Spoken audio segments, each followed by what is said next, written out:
ओम साई राम। आप सभी साई भक्तों का इस साई प्रार्थना केंद्र पर स्वागत है। फिर आप सबसे मिलकर मुझे बहुत खुशी हो रही है। आने वाली 30 तारीख को रामनवमी के दिन हम बाबा का जन्मदिन बहुत ही धूमधाम से मनाने वाले हैं। दुनिया के हर एक देवालयों में बाबा का जन्मदिन उस दिन बहुत ही धूमधाम से मनाया जाता है। शिरडी में भी 30 तारीख को गुरुवार का दिन बहुत ही शुभ मानकर बहुत ही विशेष रूप से बाबा का जन्मदिन मनाया जा रहा है। तो हम भी हमारे प्रार्थना केंद्र पर बाबा का जन्मदिन उस दिन मनाने वाले हैं। हर वर्ष आवश्यक नहीं है कि 30 तारीख को ही बाबा का जन्मदिन आए। हर वर्ष तिथि बदलती है, किंतु रामनवमी के दिन ही बाबा का जन्मदिन माना जाता है। तो हम भी इस रामनवमी के दिन बाबा का जन्मदिन मनाएंगे। तो आप में से कई लोग ये सोचते होंगे या आप लोग में से कई लोगों का प्रश्न ये होगा कि हम अपने ही घर पर सरल विधि से बाबा का जन्मदिन किस प्रकार मनाएं। तो ये बहुत ही सरल विधि है। मैं आप सभी के साथ इस विधि को बांटना चाहती हूँ। तो आप उस दिन सुबह 30 तारीख गुरुवार के दिन सुबह 4 से 6 बजे के बीच सुबह उठकर स्नान कीजिए। आपके घर पर बाबा की छोटी सी कोई मूर्ति हो तो आप उस मूर्ति का स्नान कर आप उस मूर्ति को नए वस्त्र पहनाएं, चंदन का टीका लगाएं। अगर आपके घर पर बाबा की मूर्ति ना हो तो कोई बात नहीं। आपके घर पर बाबा की फ़ोटो होगी तो आप उस फोटो को पोंछकर साफ कपड़े से पोंछकर चंदन का टीका लगाएं और उसे नए वस्त्र पहनाएं। आपने देखा होगा शिरडी में भी बाबा की फ़ोटो को वस्त्र पहनाया जाता है। आप उस विधि का प्रयोग कर बाबा को वस्त्र पहनाएं। बाबा को फूल अर्पण करें उस दिन। और प्रसाद के रूप में आप बाबा को सुबह दूध रखें, 1 गिलास दूध रखें, साथ में आप मिश्री भी रखें।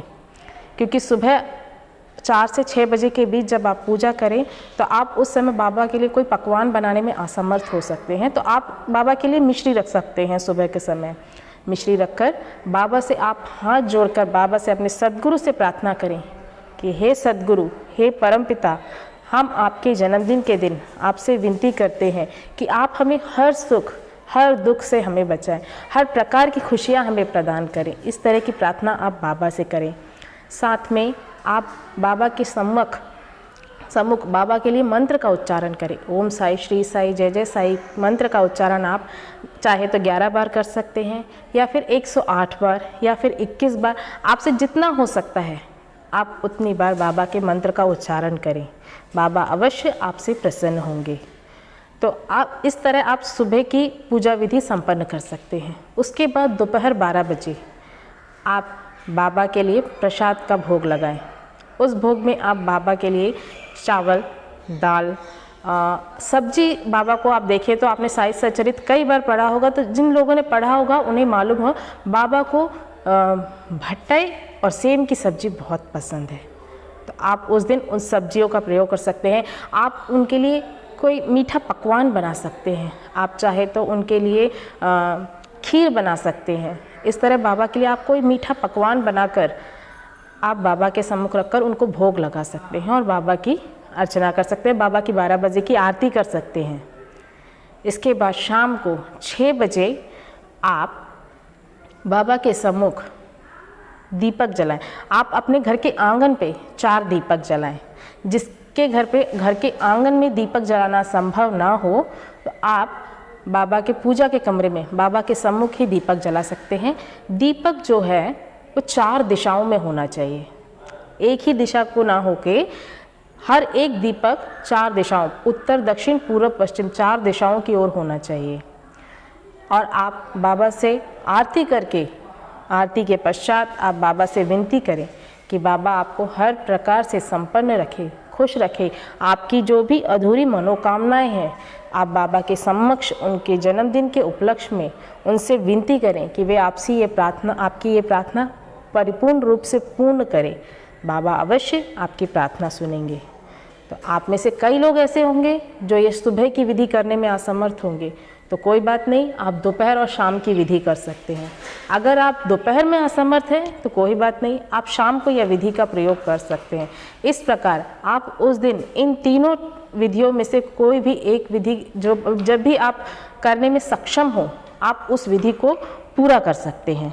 इसके पश्चात आप बाबा के पास बैठकर बाबा के मंत्रों का उच्चारण करें। ओम साई, श्री साई, जय जय साई के मंत्रों का उच्चारण करें। बाबा अवश्य आपकी प्रार्थना पूर्ण करेंगे। अब आप में से कई लोग ऐसे होंगे जो इन तीनों समय पे आप असमर्थ हैं करने पर, आप कहीं बाहर हैं, किसी काम के विषय में आप बाहर फंस गए और आप ना कर पाए, तो कोई बात नहीं, आप उस दिन किसी अनाथ को आप अन्न दान कर सकते हैं। आप उनको एक समय का भोजन दान कर सकते हैं। बाबा को अन्न दान करना बहुत ही अत्यंत प्रिय है। अगर आप उस दिन अन्न दान करते हैं तो बाबा अवश्य आपसे बहुत खुश होंगे। आप उन्हें एक समय का भोजन कराइए। किसी अनाथ को, किसी भिखारी को, जिसके पास कुछ भी ना हो, ऐसे व्यक्ति को आप उस दिन दान करें। आप अपने घर पर जब ये जन्मदिन शाम के समय मना रहे हो तो आप अपने घर के आसपास के बच्चों को, जो भी आपके घर के पड़ोसी हैं, उन बच्चों को बुलाकर आप उनको पढ़ाई से संबंधित, शिक्षा से संबंधित पेन, पेंसिल, इस तरह से आप उन्हें गिफ्ट दे सकते हैं जो उनकी परीक्षा के लिए उपयोगी हो सकता है इस समय। तो वही बच्चे भी बहुत खुश होंगे, क्योंकि बच्चे जो होते हैं वो भगवान का रूप होते हैं। इस तरह आप बाबा को उनके जन्मदिन के लिए अन्य बच्चों को गिफ्ट देकर आप उनको खुश कर सकते हैं। तो इस तरह हम बाबा का जन्मदिन बहुत ही सरल विधि से अपने ही घर पर बहुत ही सरल विधि से मना सकते हैं। तो आप सभी साईं भक्तों से मेरा अनुरोध है कि हम सब मिलकर आने वाली 30 को बाबा का जन्मदिन बहुत ही धूमधाम से मनाएं और हम अपने सद्गुरु से विनती करें कि हमारी सारी अधूरी मनोकामनाओं को पूरी करें। आप में से कई ऐसे भक्त हैं जिन्हों की बहुत सारी मनोकामनाएं हैं, जिन्होंने मुझे, कई लोगों ने अपने व्हाट्सएप में भी भेजी हैं और उनकी प्रार्थनाएं पूरी भी हुई हैं। तो आप लोग भी हमें अपनी प्रार्थनाएं हमें भेज सकते हैं, क्योंकि आने वाली 30 तारीख रामनवमी के दिन हमारे इस प्रार्थना केंद्र पर हमने बाबा की एक विशेष पूजा का आयोजन किया है।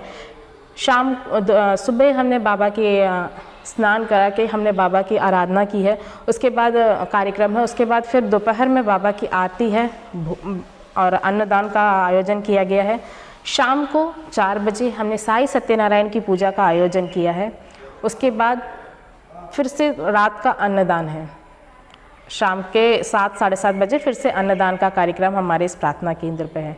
तो इस प्रकार उस दिन कई भक्तों द्वारा आप सभी की भेजी गई प्रार्थनाओं के लिए हम बाबा के समक्ष आपसे प्रार्थना करेंगे। तो आप सभी भक्तों से मेरा अनुरोध है कि अगर आपकी कोई भी मनोकामनाएं हो तो आप मुझे मेरे व्हाट्सएप नंबर पर भेज सकते हैं या हमारे इस चैनल के कमेंट बॉक्स पर भेज सकते हैं। हम अवश्य बाबा से आपकी मनोकामना पूर्ति के लिए प्रार्थना करें, क्योंकि सामूहिक प्रार्थना में बहुत अधिक शक्ति होती है और सामूहिक प्रार्थना से आपकी हर मनोकामनाएँ भी पूरी हो सकती हैं। तो आप सभी से मेरा अनुरोध है कि हम सब मिलकर बाबा का जन्मदिन बहुत ही धूमधाम से मनाएं। ओम साई राम, ओम साई राम, ओम साई राम।